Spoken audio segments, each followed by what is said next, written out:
Hi good morning, welcome back to my new vlog. सुबह के बज गए हैं 4:30। हम जा रहे हैं रेलवे स्टेशन पहुंच करके हमको सबसे पहले हमारी ट्रेन मिली। ट्रेन में हमें ये न्यूज़पेपर मिला। न्यूज़पेपर में मैंने न्यूज़ पढ़नी शुरू करी, जिसमें कि मुझे ये न्यूज़ इतनी फ़नी लगी। आप लोग भी बाद में पॉज करके ज़रूर देखिएगा।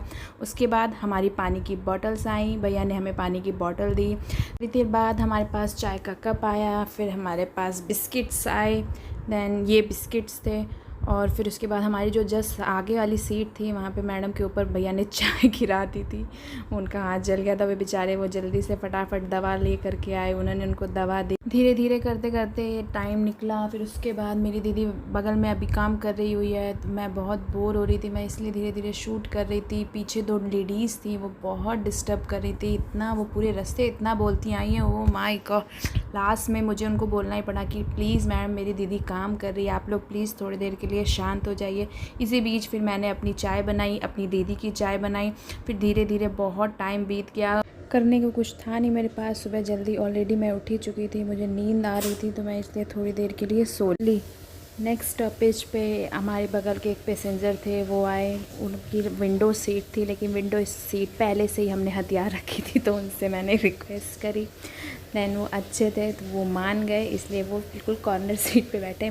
धीरे धीरे और टाइम बीता। अब हमसे रहा नहीं जा रहा था, हमें बहुत भूख लग रही थी। दैन फिर हमारा खाना आया। उसके बाद मेरी दीदी ने जोर की डांट लगाई वेंडर को कि भाई आज इतना लेट क्यों है, क्योंकि हमारा खाने के बिना बहुत बुरा हाल हो रहा था।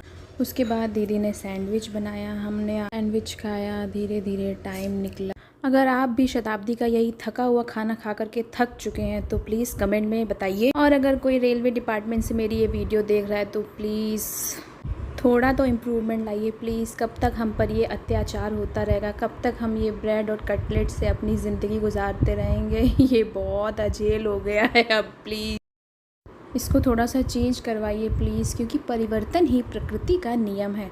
देखिए मेरी शक्ल देखिए आप कैसी हो गई है। सुबह के 9 बजे आपको ये खाना मिले तो आपका क्या हाल होगा? हे भगवान, कोई तो मुझे बचा ले प्लीज़। अच्छा ठीक, मैं आपको एक इंटरेस्टिंग बात बताती हूँ कि जब हम गाज़ियाबाद के स्टेशन पर उतरे तो वहाँ पे शूटिंग चल रही थी। Can you imagine? और पता है वहाँ पे कौन था? वहाँ पे आर माधवन खड़े हुए थे। वाह, मैंने उनको बहुत करीब से देखा, मुझे बहुत अच्छा लगा। वहाँ पे बहुत सारी सिक्योरिटी थी।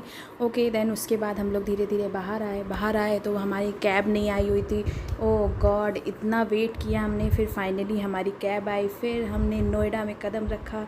उसके बाद वाह, ये जो वॉल पे पेंटिंग थी, वाह सच अ वेरी ब्यूटीफुल। उसके बाद ये देखिए पिलर भी कलरफुल थे। एक तो मैं जब भी कोई रिकॉर्डिंग करती थी फट से निकल जाता था।